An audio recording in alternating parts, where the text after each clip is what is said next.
guys, it's yet another video here on YouTube. So today I'm going to be reacting to this video that I came across recently called China's Taiwan Crisis. CCP will never invade. Protest everywhere. China's financial crisis is here. Okay, so recently I've been hearing a lot about this China's financial crisis, but I haven't really gotten that much into it to see what is actually going on. And I'm definitely really curious to see how this is going to affect the relationship between China and Taiwan and possibly this threat of a military invasion that Taiwan is currently facing. So hopefully this video is going to provide some answers to this question, and I'm also going to share some of my thoughts on this whole situation from a Taiwanese perspective. Okay, now without further ado, let's get to the video. August 2nd, 10:30 p.m., Pelosi's plane enters Taiwan airspace. I remember that day very clearly. On the edge of their seats. We actually stayed up late that night to wait for that moment for the plane to land because we were worried that something is going to happen the moment her plane landed. The whole world watched on the edge of their seats to see if this was the start of World War III. Okay, first of all, I actually find it very surprising that recently the world is considering the possible Taiwan invasion such a major event that might even cause World War III. And of course, it's mostly because the invasion that is currently going on in Ukraine already. But still, I used to have this impression that the world never really cared about Taiwan because after all, it's just such a small island. And what is happening on this small island cannot possibly affect the entire world, but now it is considered to be this way, so I just find it very surprising. Chinese officials warned the world that Pelosi landing in Taiwan would force the Chinese army to launch an attack. In fact, the official Chinese army account posted this just a few days earlier: "Prepare for war." And it got millions of likes. Yeah, I saw that. It's while really a Chinese scary. state media official literally tweeted about attacking a This person tweeted so much before the event. But as the plane slowly descended into Taiwan, what the CCP did next shocked the whole world. It was nothing. Literally nothing. All the threats were just at least nothing while Pelosi was still here. This set off a series of reactions that could spell the downfall of the CCP. Chinese citizens are now questioning if the current leaders are brave enough to defend China's sovereignty.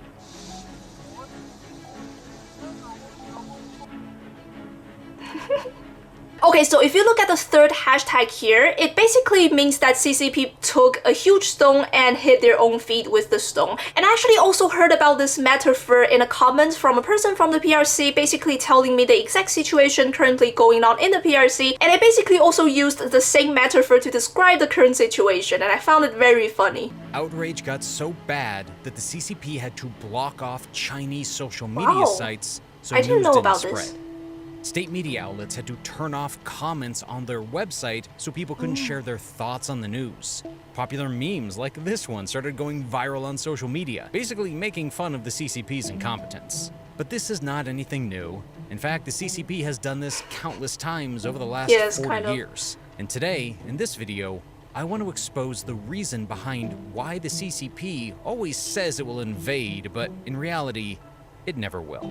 Why are Chinese citizens questioning the CCP's ability to defend China, and why there's only one situation out of all the possibilities where the CCP will actually launch an attack. Okay, let's check it out.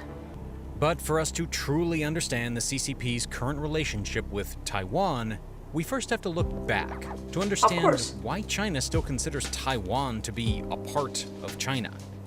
Now, the history of China and Taiwan is long, just like any other history, so I'm gonna speed through this a little bit. In the 1800s, Taiwan was part of the Qing Empire, which basically ruled over all of current China. But in 1895, Japanese forces took over Taiwan, defeating the Qing government in the First Sino-Japanese War. And this is where we shift the focus to mainland China and skip forward a little bit. In 1912, the Republic of China, or the ROC, overthrew the Qing Empire and took control of mainland China. Remember this name, the ROC, as this is important to this very day. Around the end of World War II, the ROC meets with the USA and the UK and mentions to them, hey, Japan is controlling Taiwan, but it's kind of part of China. So while you guys are negotiating Japan's surrender, if you can throw in the return of Taiwan to the ROC, we would really appreciate that. So the ROC, the then current government of China, had complete control over mainland China and Taiwan. Okay, to add to the story, I think there was also never an official document or agreement to support that Taiwan will be returned to the Republic of China. So if I understand it correctly, the Republic of China was the one signing the agreements with Japan when they surrendered, but on the agreement, it was only mentioned that Japan would surrender to China and they would also give up their control in Taiwan, but it was never specifically said that they would hand over the control to the Republic of China. And then there was this Cairo Declaration where the US publicly said that Taiwan will now belong to the Republic of China, but also that declaration was not really official under the international law. So even because of that, a lot of people are also questioning the legitimacy of ROC's control over Taiwan. So for me, the way I see it is that ROC is currently the one ruling Taiwan, and also they have been doing so for really, really long time,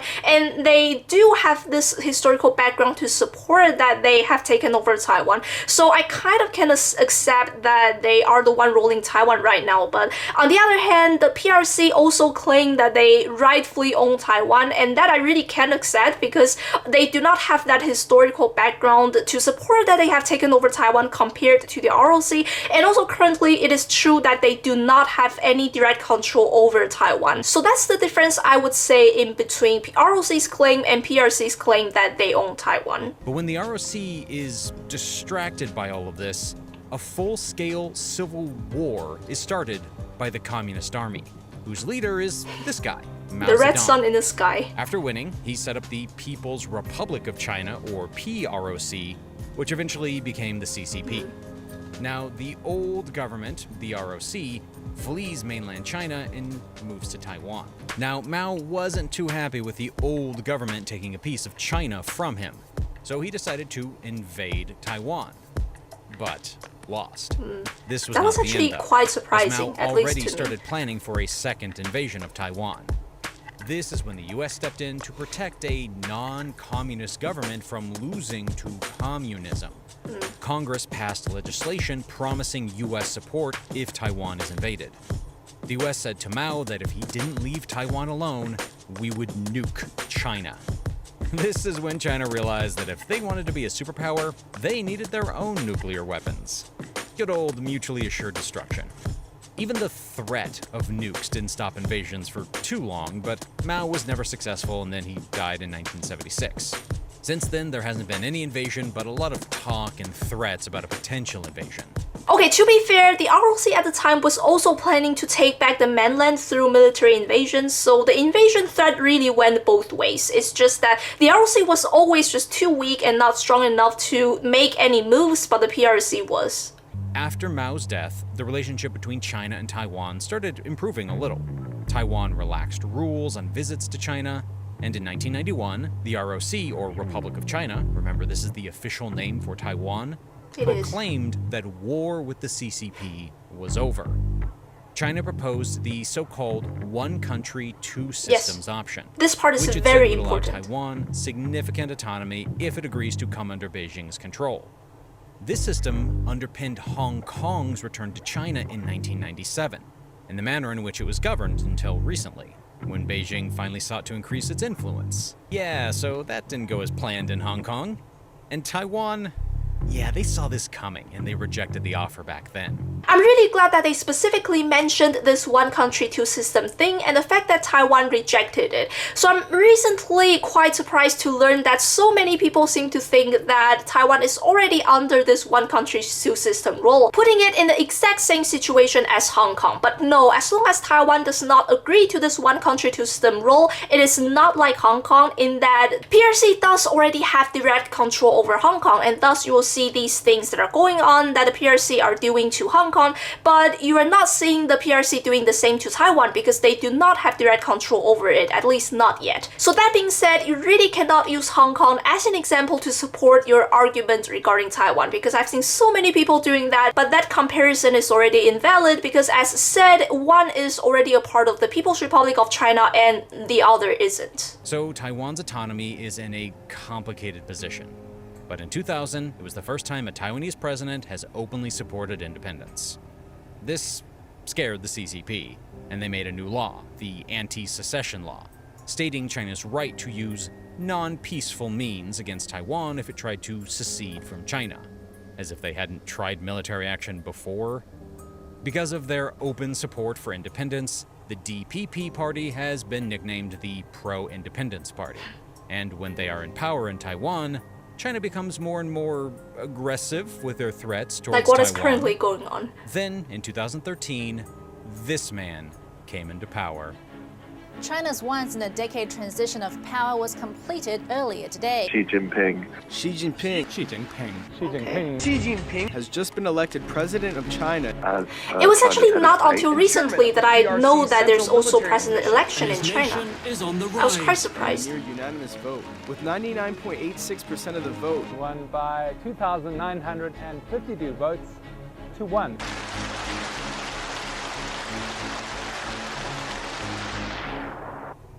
His goal is to become the greatest leader in China's history, and he wants to achieve that by doing something that has never been done before, the great reunification of the Chinese nation. He wants to bring Taiwan back under China peacefully, but while showing off tanks and the military. It's pretty similar to when you're getting mugged and the guy flashes his gun but says, "Listen, I don't want any problems, just give me your wallet." God. So The metaphor is definitely on Taiwanese point. Independence, it gives China a perfect excuse to flex their muscles. Now, here's where the problems start. Even though the president openly backed independence in 2000, that's not really the case anymore. Nor do Taiwanese citizens want independence. Most recent surveys that is show that only misinformation. 5% of Taiwanese people want to be independent. The vast majority, around 82%, just want the status quo to continue.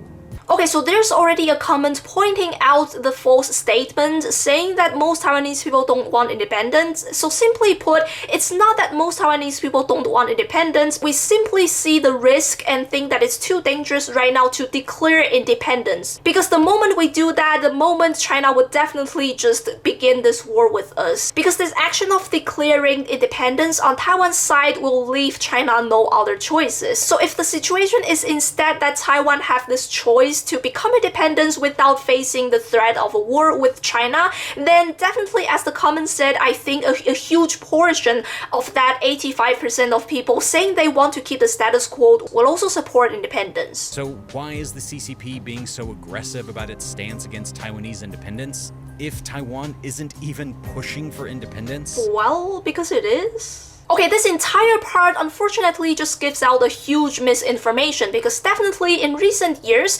Taiwanese people's attitude is more and more towards independence, and it's actually very, very obvious. And that's exactly why the CCP feels like they need to take actions, and they have already been doing that. So specifically, the current president of Taiwan, Tsai Ing-wen, she has, I forgot in which interview, but basically in this interview, she already said very clear that Taiwan is already independent and we just want the world to recognize it. And also in a lot of recent events such as the Sunflower Movement, it all clearly shows that Taiwanese people are reluctant for this possibility of the CCP taking over, and that we just really want to be recognized as a country. You see, she realizes something that many on the outside don't. Though the cost of war with Taiwan, and consequentially the USA, is far too great for China to bear, the benefit of playing the victim in this case is just too enticing. Nancy Pelosi's visit doesn't really change anything about Taiwanese independence, but if China can claim that the USA is getting involved in China's internal affairs, it can create an enemy for Chinese citizens to focus on. And the CCP badly needs a distraction away from its internal problems. A massive protest over frozen bank deposits. Hundreds gathered in Zhengzhou. Tens of thousands of them have begun withholding payments. Because of all of this, Xi is losing support. But that's not to say that he won't be given a third term. He is still extremely powerful, but slowly the public's trust in him is waning. To squash any dissent, Xi has used anti-corruption probes against anyone who opposed his rule within the party. Leaders will be arrested and charged, all to weed out people deemed disloyal to Xi. Wow. Another purpose of this anti-corruption probe is to send a message. Much like Putin's relation with oligarchs, Xi wants to reaffirm to China's elites that money and power doesn't mean much if you're not loyal to the party. And Xi can get party officials in line by using made-up corruption charges, but that's hard to do with the public, especially in a nation of more than 1 billion people. This is why the CCP turns to stoking nationalism. Creating an enemy overseas is a common tactic many nations use to garner support domestically. Even the CCP has been doing this for decades now. Citizens of China have always been told that Taiwan is a part of China. Chinese citizens don't call Taiwan a renegade province. They consider it a province, just like any other. So it's easy to call an event like Pelosi's visit an external national security issue and use it to distract citizens away from internal ones.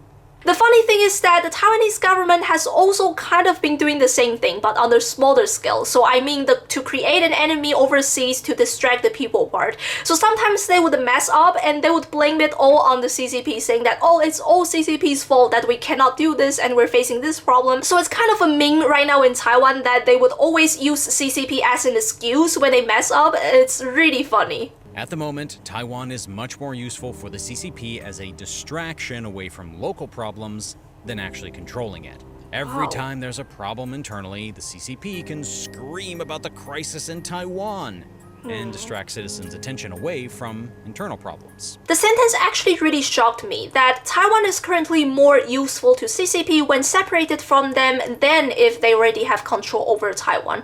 So this is definitely a very interesting point of view that I don't really see that many people talk about before Pelosi's visit. So if you remember, earlier this year I made a video because someone speculated that Xi is going to invade Taiwan this autumn if he feels like he's going to lose the election, and that's probably the only time I've seen people using this as a determining factor of whether China is going to invade. But now, after Pelosi's visit, a lot of people are bringing back this point of view that Xi is only going to invade when he feels like this is the final thing he could do to secure his place as the president in the next term. And it actually makes a lot of sense because, of course, a lot of people have also been analyzing, for example, the semiconductor industry, making it less likely for China to invade, or maybe that the fact that Taiwan is an island making it harder to invade. But I guess essentially it really still comes down to whether or not the president feels this need to use Taiwan as a way to secure the position as the president. But this is where the CCP starts facing another problem. If you scream the same thing over and over again without much action, it's gonna lose its effect. And much worse than that is that your own people will lose trust in you to actually do what you say. The same people the CCP counted on when they stoked They're taking pictures of Mao Zedong are now the one thing that scares Xi Jinping the most. The lead up to Pelosi's visit was no different. Citizens wanted the government to be strict and stern, with warnings if Pelosi visited, and the government followed through. In fact, the official China Twitter account posted this just a few days earlier: "Prepare for war." And it's got millions of likes, while a Chinese state media official literally tweeted about attacking a sitting member of the US Congress. Now, the problem with these threats is that China has misjudged how the American public and the government would react. For what seems like the first time in decades, Pelosi's visit to Taiwan had bipartisan support from both parties and party supporters. I didn't know about this either. The CCP wasn't prepared for this. As her plane landed in Taiwan, Chinese nationalists had lost trust in the government. So did the CCP actually thought that she was not going to visit because of their threats? Take down Chinese social media sites so that people couldn't express their anger towards the CCP. Here's just one clip of CCP supporters freaking out over the Pelosi visit. What?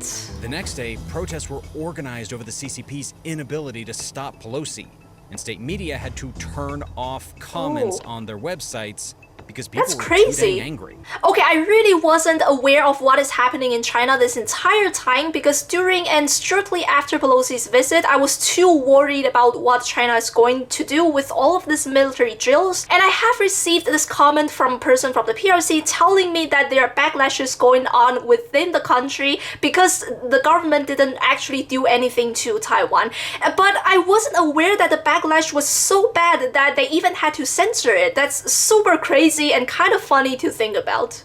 In retaliation, China has announced military exercises and training activities Here comes the around missiles. Taiwan to show that it can take the island. Maybe this will be enough to calm the nationalists, or maybe not. One thing is for sure, though, the CCP is playing a dangerous game, using nationalism to distract away from domestic problems. A game that has the potential to end the regime. The problem with nationalism is that if you don't show enough toughness, it'll backfire. People will start to question if the current leaders are the right people to lead the country. And if the CCP is ever backed into a corner where the only hope for survival is attacking Taiwan, I think we all know what'll happen. Now, this is all rational thinking, but rationality goes out the window when you consider that most of the decision-making in authoritarian governments rests on one man's shoulders. I believe Xi made a grave mistake putting reunification as the #1 agenda for his rule. The only way for him to save face might be committing to a war that's bound to have no winners. Oh my god, the merch. It's West Taiwan merch. Right, so that being said, I think it's a really difficult situation seeing from a Taiwanese perspective, because on the one hand, we're already seeing this economy fail that is going on in China, so naturally we would hope that the CCP gradually becomes weaker and weaker so that it might not have enough money to ever invade Taiwan, and even to a point if they're ever weak enough for Taiwan to declare independence without facing any consequences from China. But on the other hand, the more problems the CCP is facing within its power, the more likely they would see invading Taiwan as their final opportunity to regain their reputation, as the video explained. So this entire situation I definitely find very interesting, but of course, as a Taiwanese person living in Taiwan, it's also really terrifying, because it would entail that at this point there's really no way to predict whether or not China will invade, and if so, when, because it really still depends on what is going to happen within China itself. Okay, final thoughts. So learning about all of these has made me realize that so far I've been seeing things more from a Taiwanese perspective and even Western perspective, because I would only consider, for example, Taiwan needs to be useful to the US for the US to want to protect us. And I've always just assumed that China just wants Taiwan to become a part of them as soon as possible. So again, it definitely came as a surprise to hear about this possible reality that currently Taiwan is more useful to the CCP, separated from them, than if we were united. So in order to decide whether China is actually going to invade Taiwan, it still requires to watch the situation that is currently going on in China closely. So that is my take from the video, I guess. So that's it for today's video. Thank you so much for watching. I really hope you enjoyed it. So please leave a like if you did, and please subscribe for more reaction videos from Taiwanese perspective. Thank you so much for watching, and I will see you in the next video.